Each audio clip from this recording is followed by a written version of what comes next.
ഹായോ, അപ്പോൾ നമ്മുടെ നാട്ടിൽ നിന്ന് തിരിച്ച് കൂടലൂർക്ക് പോകാനിട്ടെന്ന്. അപ്പോൾ ഇന്നത്തെ രംഗങ്ങളൊക്കെ ഒന്ന് കാണാം. കോക്കൻ്റെ പറിച്ചോണ്ടെന്ന് കഴിഞ്ഞാൽ ഉപ്പേരി വെക്കുവോ?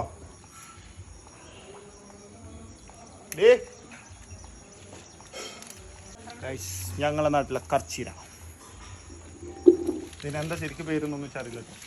ഇതിന്റെ ശാസ്ത്രീയ നാമൊന്നും നമ്മളോട് ചോദിച്ചത്. ഇതൊക്കെ നാട്ടിൽ വരുമ്പോൾ ഞാൻ ഇവിടുന്ന് അടിച്ചുകൊണ്ട് പോകുന്ന സാധനങ്ങളാണ്. ഈ ചീരൻ്റെ ഇല, മുരിങ്ങൻ്റെ ഇല, സാധാ നമ്മളെ തണ്ട് ചീര. നമുക്കാണെങ്കിൽ അവിടെ ഒരു കെട്ട് മുരിങ്ങൻ്റെ ഇല ഇട്ടാണെങ്കിലും കൊടുക്കണം 15 ഉറുപ്പിക 20 ഉറുപ്പിക.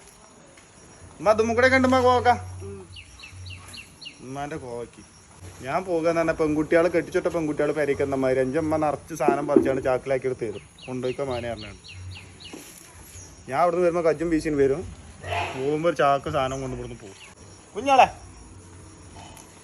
ഇപ്പം പറഞ്ഞോളെ അവിടെ അല്ലേ കോവക്ക വള്ളിമ തേങ്ങ എല്ലാത്ത ജാതി കോവക്ക വള്ളി. എത്ര വിരുന്നേര് വേണമെങ്കിലും വന്നോളി. നമ്മളവിടെ നാരങ്ങ 2 മരം ഉണ്ട്. ഇഷ്ടം പോലെ നാരങ്ങ ഉണ്ട്. വന്നാൽ നല്ലോണം വെള്ളം കലക്കിട്ട് പോയിട്ട് ഇതും കുറച്ച് സവാളയും കൊത്തി അരിഞ്ഞിട്ടിട്ട് ഒരു ഉപ്പേരി കണ്ട് ഉണ്ടാക്കിയാണ്ടല്ലോ. അപ്പോൾ ഉള്ളിക്കും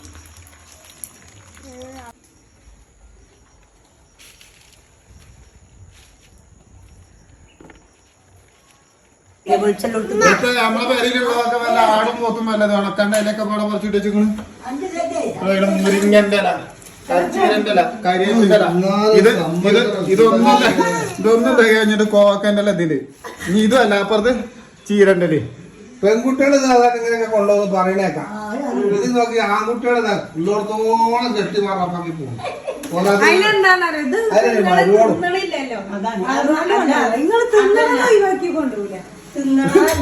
ഒരു ഭാഗത്ത് മാങ്ങ, ഒരു ഭാഗത്ത് തേങ്ങ, എല്ലാത്തെയും. ഇതിന്റെ ഒക്കെ അപ്പുറത്ത് സാധാ ചീരന്റെ അല്ലാതെ വേറെ കുറച്ച് കല്യാണ പരിപാടി ഉണ്ടോ? ഓഫറുകൾ തുമ്മലൊന്നും തീരുന്നില്ല കേട്ടോ. വൈതരങ്ങ, ഞാൻ പറഞ്ഞ മറ്റേ ചീര, പോരാത്തേക്കാ ഈ മൂലക്കെ കിടക്കുന്ന ചാക്കത്തെ അരി ഇതൊക്കെ കൊണ്ടുപോകാൻ എന്തിനാണ് വല്ലാത്ത ജാതി വല്ലാത്ത ജാതിയാണ്.